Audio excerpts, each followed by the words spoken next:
अलैकुम व्यूअर्स, मैं हूं समीना पाशा। उम्मीद है आप लोग खैरियत से होंगे। व्यूअर्स, एकदम इतनी सारी खबरें आ गई हैं और इतनी सारी चीज़ें हैं, मुख्तलिफ एंगल्स हैं उनको देखने के, जो अभी मैं आपके साथ डिस्कस करना चाह रही हूँ। लेकिन सबसे बड़ी खबर ये है कि चीफ जस्टिस ऑफ पाकिस्तान के लिए नामजदगी हो गई है हुकूमत की तरफ से।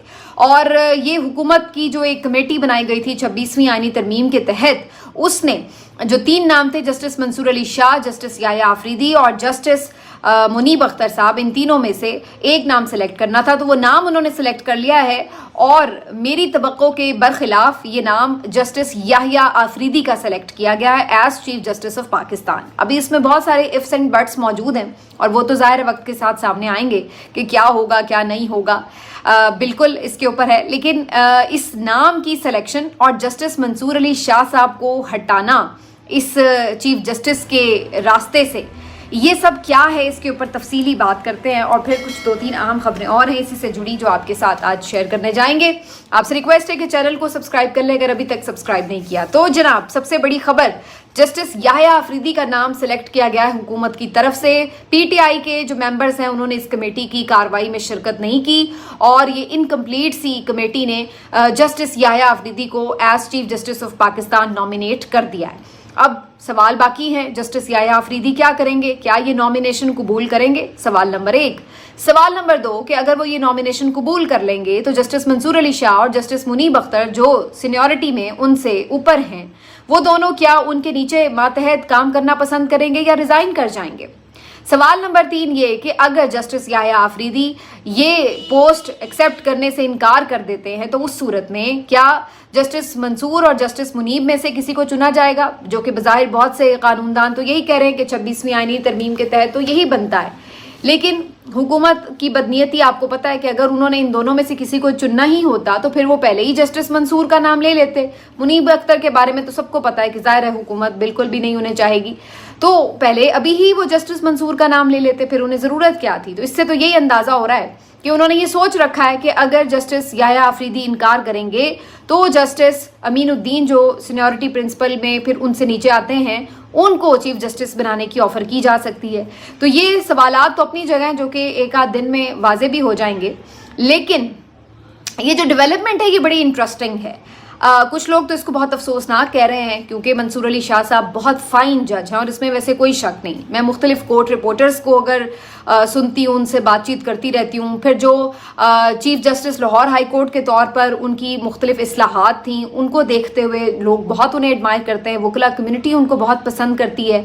और फिर एक एडमिनिस्ट्रेटर, जिस तरह से उन्होंने एक लाहौर हाई कोर्ट में बहुत सारी रिफॉर्म्स भी की, उस पॉइंट ऑफ व्यू से भी, और अदरवाइज भी वो एक लर्नेड मैन है और बहुत काबिल जज हैं।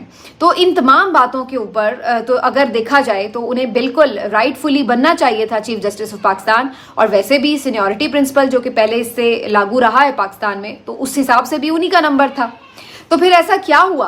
आखिर ऐसी क्या खता हो गई जिस पर तुमने ये इंतहा कर दी? तो ये वाली जो बात है अब उनके ऊपर लागू हो गई है कि आखिर उन्होंने ऐसा क्या कसूर किया कि वो इस हुकूमत के नापसंदीदा हो गए। तो उनसे जी सिर्फ एक कसूर हुआ कि मखसूस नशिस्तों का फैसला उन्होंने क्यों क्यों क्यों इस हुकूमत के हक में नहीं किया, इस्टेब्लिशमेंट की मर्जी के खिलाफ क्यों किया और इमरान खान और पीटीआई के हक में क्यों किया। ये वो खता है जिसका आज खमियाजा उन्हें भुगतना पड़ रहा है। लेकिन मैं आगे चल के अभी आपको बताती हूँ कि ये सिर्फ वो खता नहीं है बल्कि उनकी कुछ और भी खताएं हैं जिसकी वजह से आज वो ये सारा कुछ फेस करने पर मजबूर हुए हैं।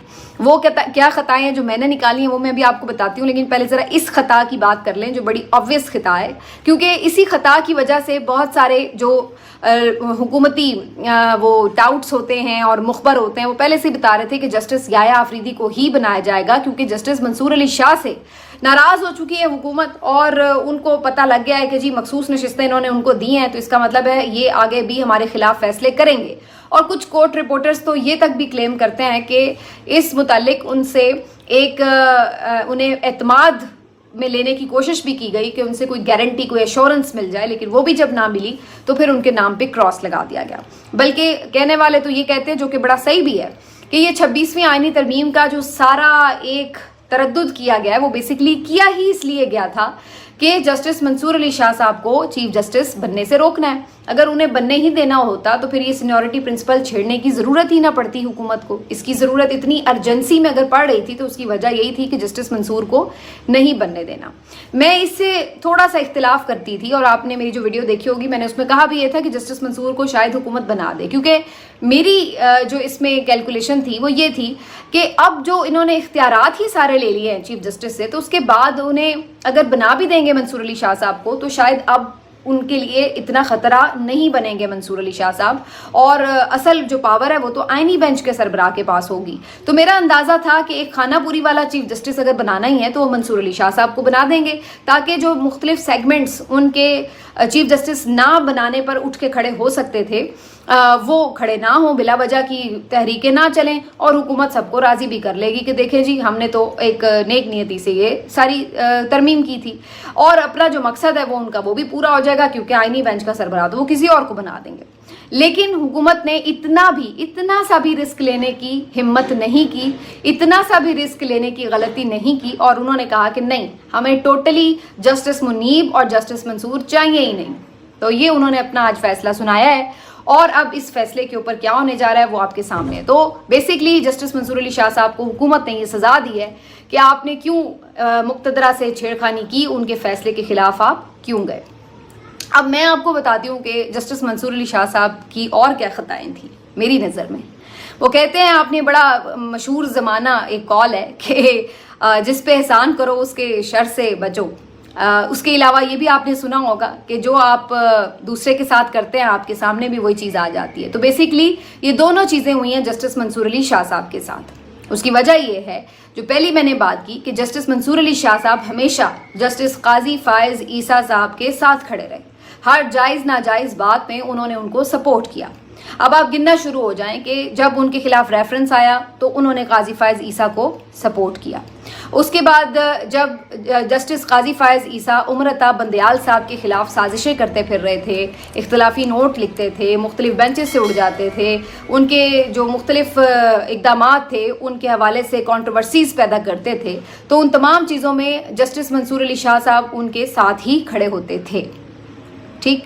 नंबर 3, जब चीफ जस्टिस बन गए काजी फायज़ ईसा साहब, जो कि उसमें भी एक हाथ मंसूर अली शाह साहब का है, क्योंकि अगर वो सदारती रेफरेंस में उनको सपोर्ट ना करते तो फिर फारिग हो जाते हैं काजी फायज़ ईसा साहब, लेकिन वहाँ उन्होंने सपोर्ट किया और आपने फिर देखा कि जिस तरह से चीज़ें हुई। तो बहरहाल चीफ जस्टिस वो बने तो उसके बाद भी जस्टिस मंसूर अली शाह साहब काजी साहब को सपोर्ट करते रहे।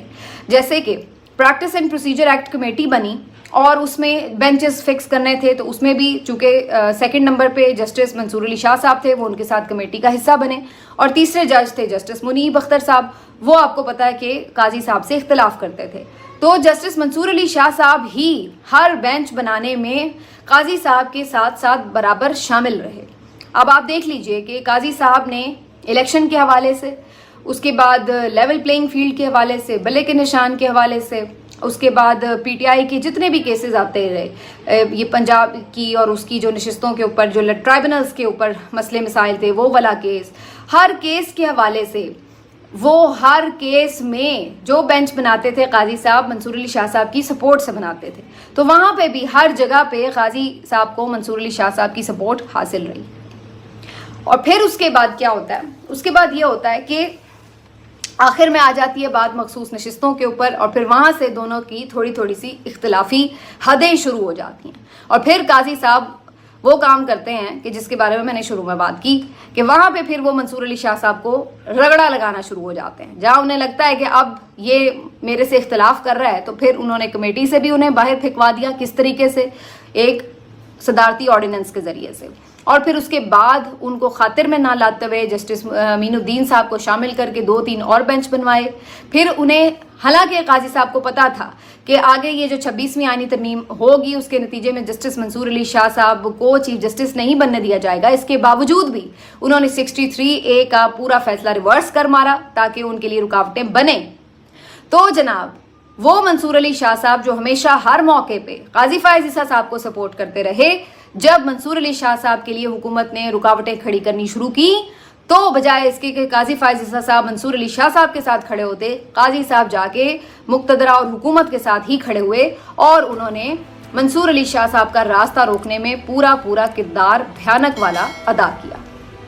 और तीसरी तरफ मंसूर अली शाह साहब ने क्या किया कि काजी साहब ही के इमा पर, जो काजी साहब की ख्वाहिश थी उसके मुताबिक जब लाहौर हाई कोर्ट का चीफ जस्टिस बनाना था तो उस वक्त उन्होंने क्या किया कि जस्टिस आलिया नीलम साहिबा को, जो कि तीसरे नंबर पे थी सीनियरिटी में, उनको सपोर्ट किया, क्योंकि काजी साहब ये चाहते थे कि सीनियरिटी प्रिंसिपल को एक तरफ हटा के बड़े मजे के साथ जस्टिस आलिया नीलम साहिबा को चीफ जस्टिस बना दिया जाए।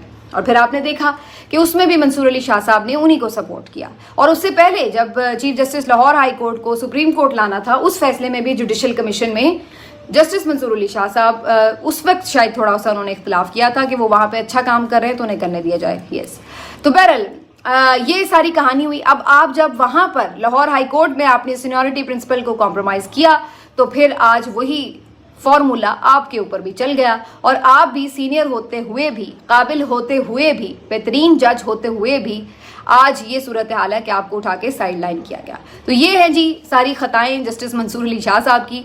लेकिन इसके बावजूद भी मैं ये समझती हूँ कि मंसूर अली शाह साहब एक डिजर्विंग कैंडिडेट थे, उनको बिल्कुल चीफ जस्टिस बनना चाहिए था। और सिर्फ मैं ही नहीं बल्कि बहुत सारे और लोगों का ये ख्याल है कि उनको बिल्कुल चीफ जस्टिस बनना चाहिए था। लेकिन अब वो ये बनेंगे चीफ जस्टिस या नहीं, ये तो अब वाजे हो चुका है फिलहाल तक। तो आगे अभी कुछ चीज़ें देखते हैं पटारी में से क्या निकलता है, क्योंकि वकला ये कह चुके हैं कि हम तो तहरीक चलाएंगे। हामिद खान साहब क्लियरली अनाउंस कर चुके हैं, जो वकला कन्वेंशन हुए पिछले दिनों उसमें तमाम बार्स की तरफ से जो आ रही थी, एक वाइब्स आ रही थी, वो सब भी यही कह रहे थे कि जस्टिस मंसूर अली शाह साहब को चीफ जस्टिस मानेंगे। तो ऐसी सूरत में अब जब सब ये एक अनाउंसमेंट पहले से दे रहे थे तो देखना होगा कि जब उन्हें चीफ जस्टिस नहीं बनाया गया तो अब ये तमाम बार्स और वकला कम्युनिटी किस तरह से रिएक्ट करती है। सिर्फ इतना ही नहीं बल्कि पीटीआई की तरफ से भी कल ये ऐलान किया गया था। अली अमीन गंडापुर साहब ने कल भी आज भी ये ऐलान किया कि जी अगर चीफ जस्टिस मंसूर अली शाह साहब नहीं बनेंगे तो फिर हम सड़कों पर निकलेंगे और फिर हम लॉन्ग मार्च ऐसा करेंगे कि फिर हम इस हुकूमत को ही गिरा के वापस आएंगे। तो अब देखना यह होगा कि कब इनका जवाब आता है और कब जो है वो इसके ऊपर बाहर निकलने में वाकई कामयाब होते हैं नहीं। तो मुझे लग रहा है कि हुकूमत ने गैर ज़रूरी तौर पर अपने लिए कुछ मुसीबतें ज़रूर खड़ी की हैं। कुछ ना कुछ तो करेंगे ना, ज़ाहिर है कुछ ना कुछ वकला भी हलचल करेंगे, कुछ ना कुछ ये लोग भी करेंगे। तो वो काम जो एक स्मूथली हुकूमत कर सकती थी उसने अपने गले में ये मुश्किल एक डाली ज़रूर है। या तो हुकूमत ओवर कॉन्फिडेंट है कि जी वो बड़े अच्छे से सारे एहतजाजों को मैनेज कर लेंगे जैसे वो पहले मैनेज करते रहे हैं, और या फिर आप कह सकते हैं कि वाकईतन ये सिर्फ बड़के ही हैं जो मार रहे हैं लेकिन ऐसी कोई चीज़ नहीं है। लेकिन मुझे जो मेरी गट फीलिंग है वो ये है कि अब कुछ ना कुछ हुकूमत को इसकी रेजिस्टेंस जो है वो फेस करनी पड़ेगी, विद इन द जुडिशरी भी करनी पड़ेगी और उसके बाद वकला से भी करनी पड़ेगी, और छोटी मोटी तो पीटीआई भी रेजिस्टेंस क्रिएट कर ही लेगी। तो ये सारी चीज़ें जो हैं आपको बज़ाहिर अब आने वाले दिनों में माहौल जो है वो सख्त गर्म होता हुआ नजर आएगा। अब आ जाते हैं जी जस्टिस याया अफरीदी की तरफ, जो कि अब चीफ जस्टिस नामजद हुए हैं। इनके हवाले से बड़ी दिलचस्प चीज़ें हैं क्योंकि जी इन्होंने बड़े इंटरेस्टिंग किस्म के कुछ केसेस जो हैं वो किए हैं, और इसमें अहमद वड़ाई साहब जो हैं हमारे एक सीनियर सहाफ़ी हैं, उन्होंने कुछ बड़ी अच्छी रिसर्च निकाल के दी, मैंने सोचा आपके साथ शेयर करूं। इन्होंने बताया है कि ये बड़े मिस्टीरियस से जज हैं और ये कभी भी किसी क्लैरिटी में नज़र नहीं आते, जो मैंने हिसाब लगाया है। किस तरह?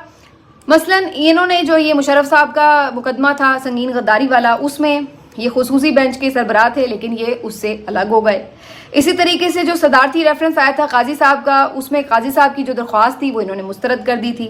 जब 25 मई का लॉन्ग मार्च हुआ था तो उस वक्त डी चौक नहीं आना, ये वो सारे मामले पर जब अदलिया का एक हुक्म था लेकिन फिर भी इमरान खान साहब लॉन्ग मार्च लेके वहाँ तक पहुँचे तो ये कहा गया कि जी उनके खिलाफ फिर तौहीन अदालत का एक नोटिस जारी होना चाहिए। तो जो याया अफरीदी साहब थे वो इस बात के हामी थे कि इमरान खान साहब को तौहीन अदालत का नोटिस जारी होना चाहिए। इसके साथ साथ जब मिलिट्री कोर्ट्स का केस था उसमें इस बात के तो ये हामी थे कि सिविलियंस का ट्रायल हो सकता है मिलिट्री कोर्ट में, लेकिन इस बात के हामी नहीं थे कि 9 मई के मुल्जिमान का मिलिट्री कोर्ट में ट्रायल हो। तो यहाँ पे भी इन्होंने कुछ अलग 1.5 इंच की अपनी मस्जिद बनाई। इसके अलावा भी पंजाब और खैबर पख्तूनख्वा के जो इलेक्शंस का केस था तो वहाँ पे भी ये कुछ बीच में ही थे। इन्होंने कहा कि जी चूंकि लाहौर हाई कोर्ट में ये दरख्वास्तें पेंडिंग है लिहाजा इस पर बात ना की जाए, तो ये साइड पे हो गए। उसके बाद प्रैक्टिस एंड प्रोसीजर एक्ट जो था उसको इन्होंने बहरहाल दुरुस्त करार दिया, यहाँ पर ये क्लैरिटी से आए। 6 जजेस का जो केस था जिसमें उन्होंने ख़त लिखा था और उसके ऊपर आपको याद होगा बेंच बना था, उसके बाद कभी दोबारा खैर समाअत ही नहीं हुई, उस वक्त भी जस्टिस याह्या अफरीदी ने खुद को इस सारे मामले से अलग कर रखा था। और जो ये मखसूस नशिस्तों का केस था, ये भी बड़ी दिलचस्प बात है, इसमें भी एक तरफ तो वो 8 जजेस थे और एक तरफ थे अपने जस्टिस जमाल खान मंदोखेल और काजी साहब, और ये फिर इन दोनों ग्रुप से बिल्कुल अलग अपनी ही एक अलग मंतिक के साथ खड़े हुए थे। तो इनको अगर हम सारे ये केसेस के तनाजुर में देखें तो याह्या अफरीदी साहब जो हैं ये अनप्रिडिक्टेबल से जज हैं और आप इनको कह नहीं सकते ये किधर खड़े होंगे। अलबत्ता जब practice and procedure act committee में जस्टिस मुनीब अख्तर साहब को काजी साहब ने आउट किया था और मंसूर अली शाह साहब के साथ इन्होंने अमीनुद्दीन खान साहब को शामिल किया था, तो इससे पहले ये बताया जा रहा है कि अमीनुद्दीन खान से पहले इन्हें याह्या अफरीदी साहब को इन्होंने कहा कि आप भी आ जाएं, लेकिन इन्होंने फिर मना कर दिया कि आपने 2 सीनियर जजेस को आउट किया है और मैं इसमें शामिल नहीं होऊंगा। तो फिर काजी साहब ने याह्या अफरीदी साहब को अमीनुद्दीन खान को अपने साथ शामिल कर लिया था। तो यहाँ पे ये थोड़ा सा लग भी रहा है कि जी प्रिंसिपल के ऊपर बात भी करें, तो ये बस कुछ डॉजिंग से ही लग रहे हैं। तो बहरहाल एक इंटरेस्टिंग इनके हवाले से है। जो एक और इनकी इंटरेस्टिंग बात ये कि इनकी सर्विस में अभी काफ़ी साल पड़े हैं, लेकिन अगर ये चीफ जस्टिस बने तो ये 3 साल अपनी चीफ जस्टिसशिप के बाद रिटायर हो जाएंगे, तो ये जो 4-5 साल इनके बाकी बचेंगे उसका ये क्या करेंगे, तो ये भी एक दिलचस्प सवाल है। तो बहरहाल जी चीफ जस्टिस साहब जो हैं ये वाला मसला तो अब सामने आ गया है कि याह्या अफरीदी साहब बनेंगे, लेकिन इसके साथ कुछ नए मसले ज़रूर खड़े हो गए हैं, वो आपको भी आने वाले दिनों में नज़र आते रहेंगे। कुछ 2-3 अपडेट्स हैं जो मैं आपके साथ शेयर करना चाहती हूँ। एक तो जी PTI ने अपने जो मुनहरिफ अरकान थे मुबैना जैन कुरैशी साहब, असलम गुम्मन, मिकदाद अली और रियाज फतियाना, इनको शो कॉज नोटिस जारी कर दिए, तो जैन कुरैशी को भी इसमें शामिल कर लिया गया है। मेहरबानो कुरैशी की आज शाह महमूद कुरैशी साहब से कोट लखपत जेल में मुलाकात हुई थी, जिसके बाद उन्होंने एक वीडियो बयान जारी किया और कहा कि शाह महमूद कुरैशी साहब का पैगाम ये है कि वो इमरान खान के साथ खड़े हैं, वो इतनी कुर्बानी 1.5 साल से इसीलिए दे रहे हैं कि वो अपने उसूल पे समझौता नहीं कर सकते, और साथ ही साथ उन्होंने जैन कुरैशी की भी हिमायत की ये कह के कि उन्हें पूरा यकीन है कि उनका बेटा भी बेवफाई नहीं करेगा। तो अब इस तरह से उनका ये स्टेटमेंट सामने आया, लेकिन बहरहाल पार्टी ने यहाँ पर जैन कुरैशी साहब को फिलहाल शो कॉज नोटिस ज़रूर जारी कर दिया है। ये हो गया।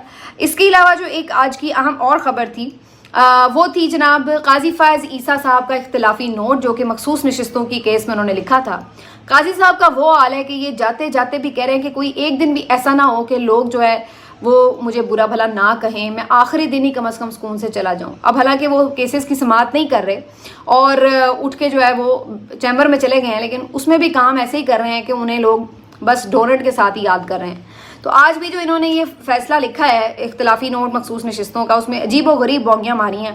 यानी कि आप कह रहे हैं, ये खुद से ये तय कर रहे हैं कि जी जो 8 जजों का फैसला है वो सारा गलत है, उन्होंने तो गैर आईनी फैसला लिखा है और मैंने सही फैसला लिखा है।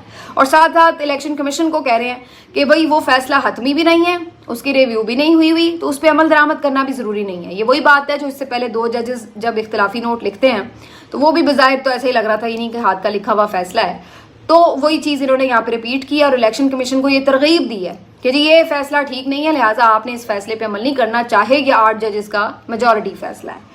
और इसके साथ साथ और भी बड़ी अजीबोगरीब सी बातें लिखी हुई हैं इन्होंने। हालांकि इस फैसले में इन्होंने ये लिखा हुआ है कि इलेक्शन कमीशन और आरओज ने ये गलत काम किया कि PTI के लोगों को आज़ाद डिक्लेयर किया और इसकी वजह से PTI जो है एक पार्लियामेंट्री पार्टी बन के सामने नहीं आ सकी। तो भाई जब आप ये मान रहे हैं तो फिर आप ये कैसे नहीं मान रहे कि भाई इलेक्शन कमीशन की या RO की गलती की सज़ा आप PTI को कैसे दे सकते हैं? आप साथ मान भी रहे हैं कि गलती उनकी है लेकिन सज़ा हमने PTI को देनी है, तो ये कैसा आपका इंसाफ है जी काजी साहब? तो ये सारा जी इनका मखसूस नशिस्तों का केस था, उसमें इन्होंने अपने साथी जजों को बड़ा बुरा भला कहा है। तो ये इनका हाल है, जाते जाते भी एक नरगिसियत में मुब्तला हैं ये और अपनी तारीफें लिख के चले गए हैं। तो बहरहाल जी ये इनका एक आज इजाफी नोट आया था। इसके साथ आखिरी जो मैं बात आज करना चाहती हूँ वो ये कि आज एक और वीडियो थी नौरीन खानम साहिबा की, जो इमरान खान साहब की बहन है, हसन न्याजी की वालदा हैं। वो आज इमरान खान साहब से मिलने के लिए, चूँकि आज फैमिली से मुलाकातों का दिन हुआ करता था, तो ये अडयाला जेल में आज पहुंची कि उनकी मुलाकात हो जाए, लेकिन एज़ पर ऑर्डर उनकी मुलाकात तो नहीं हुई। तो वो एक वीडियो वहाँ से जारी करती हैं जिसमें वो अकेली खड़ी हुई थी और वो कहने लगी कि मेरी जो है उनसे मुलाकात नहीं कराई गई और मुझे कह दिया गया है कि आप 25 अक्टूबर को आएँ, उस वक्त देखेंगे। तो ये जो वीडियो सामने आई है इसके ऊपर काफ़ी रिएक्शन आ रहा था सोशल मीडिया पर और सब इस बात पे तकलीफ़ में मुब्तला नज़र आ रहे थे کہ ویسے تو آپ دیکھیے کہ مخصوص نشستوں کا معاملہ ہو یا دیگر جہاں پہ کہیں نمبر ٹانگنے کی بات ہو تو ساری جو پی ٹی آئی کی ورکرز ہیں، فیمیل ممبرز ہیں، وہ آپ کو جھمگٹا بنا کے نظر آتی ہیں. لیکن جہاں آج وہ اپنی بہن جو ہے اپنے بھائی سے ملنے کے لیے آئی ہوئی تو وہاں ان کے ساتھ کوئی ایک پی ٹی آئی ممبر نظر نہیں آیا، کوئی ایک لائر نظر نہیں آیا، کوئی ایک خاتون ممبر نظر نہیں آئی، اور وہ اکیلی اپنے بھائی کے ساتھ ملنے کے لیے وہاں پہ کھڑی ہے اڈیالہ جیل کے باہر. تو یہ تنہا کیوں کھڑی ہے؟ آج ان کے ساتھ کوئی سولیڈیرٹی کے لیے وہاں کیوں موجود نہیں تھا؟ تو اس پہ بہت تنقید ہو رہی تھی. واقعی یہ بات درست ہے. ویسے آپٹکس میں یہ بات بہت عجیب لگ رہی تھی کہ اس کا مطلب ہے کہ جو آپ کا درد ہے وہ صرف آپ کے خون کے جو رشتے ہیں، آپ کے جو اپنے رشتے ہیں وہی محسوس کرتے ہیں، باقی تو سب پھر مفاد کے تابع ہیں جیسے. تو بظاہر ایسا محسوس ہوتا ہے. لیکن اس میں تھوڑا سا ایک جو مارجن دے رہی ہوں وہ یہ کہ یہ ممکن ہے کہ سب لوگ آلریڈی یہ سوچ رہے ہوں کہ چونکہ پرمیشن نہیں ہے تو کسی کو جانے تو وہ دے ہی نہیں رہے، تو اسی لیے کوئی وہاں پہ آج کے دن نہیں آیا ہوگا. ضروری نہیں کہ نورین خانم صاحبہ نے سب کو بتایا بھی ہوگا میں جا رہی ہوں. ہو سکتا ہے وہ اپنے طور پہ وہاں چلی گئی ہوں کہ شاید انہیں ملنے دیا جائے، لیکن انہوں نے شاید کسی کو انفارم نہ کیا ہو کہ وہ وہاں پر، یعنی پارٹی میں سے کسی کو انفارم نہ کیا ہو، اور اس لیے وہاں پہ کوئی اور نہ پہنچا ہو، کیونکہ باقی سب کو تو یہی پتا تھا کہ آج کے ابھی ملاقاتیں کھلی نہیں ہیں. تو میرا اندازہ ہے کہ شاید اس کی ایک وجہ یہ ہو سکتی ہے، ورنہ ادروائز تو وہاں پر میڈیا کے لوگ بھی ہر وقت موجود رہتے ہیں اور بھی کوئی نہ کوئی وکیل وغیرہ کچھ نہ کچھ تو وہاں پہ پریزنس ہوتی ہے. لیکن چونکہ اب سب کو ایک کلیئرٹی سے پتا تھا کہ ملاقاتیں فی الحال نہیں ہو رہی تو شاید اس لیے وہاں پر کوئی ایسا موجود نہیں تھا. لیکن وہ پھر بھی چونکہ بہن ہے نا تو انہوں نے تو تڑپ کے جانا ہی ہے اپنے بھائی کی طرف، تو وہ پھر بھی چلی گئی. تو اس طرح سے شاید کچھ یہ معاملہ ہو میں بھی. لیکن یہ بات ضروری ہے کہ آپٹکس بہت معنی رکھتے ہیں. اس کے علاوہ بھی یہ بار بار تنقید ہوتی رہی ہے پاکستان تحریک انصاف کی قیادت کے اوپر کہ لاہور ہائی کورٹ میں بھی، لاہور کی سیشن کورٹس میں بھی، جہاں جہاں عمران خان صاحب کے کیسز بھی لگتے ہیں بیلز کے لیے یا ان کی بہنوں کے یا کارکنوں کے، تو اس طرح سے جو سینئر ممبرشپ ہے یا ایم پی ایز ہیں یا ایم این ایز ہیں یہ نظر نہیں آتے ہیں پیشیوں کے اوپر. تو اس چیز کے اوپر اکثر ہی لوگ کرٹیسائز کر رہے ہوتے ہیں، تو اس سے ایک اچھا تاثر نہیں جاتا. تو یہاں پر جو پی ٹی آئی کی لیڈرشپ ہے اس کو ایکٹیو ہونے کی ضرورت ہے. لیکن آپ کو تو پتہ ہی ہے جو یہاں پہ صورتحال ہے، تو یہاں پر تو احتجاج کے لیے بھی بس ٹویٹ کر دیا جاتا ہے کہ جی پہنچ جاؤ، اور گراؤنڈ پہ بڑے کم لوگ ہی نظر آ رہے ہوتے ہیں کوئی لیڈرشپ میں سے یا تنظیم میں سے. تو یہ صورتحال ہے. بہرحال جی اصل آج کی جو سٹوری ہے وہ وہی ہے چیف جسٹس کا جو انہوں نے اب رولا ڈال لیا ہے، اور مجھے کہیں نہ کہیں محسوس ہو رہا ہے کہ یہ جو رولا ہے یہ حکومت کے لیے ایک غلطی بھی ثابت ہو سکتا ہے.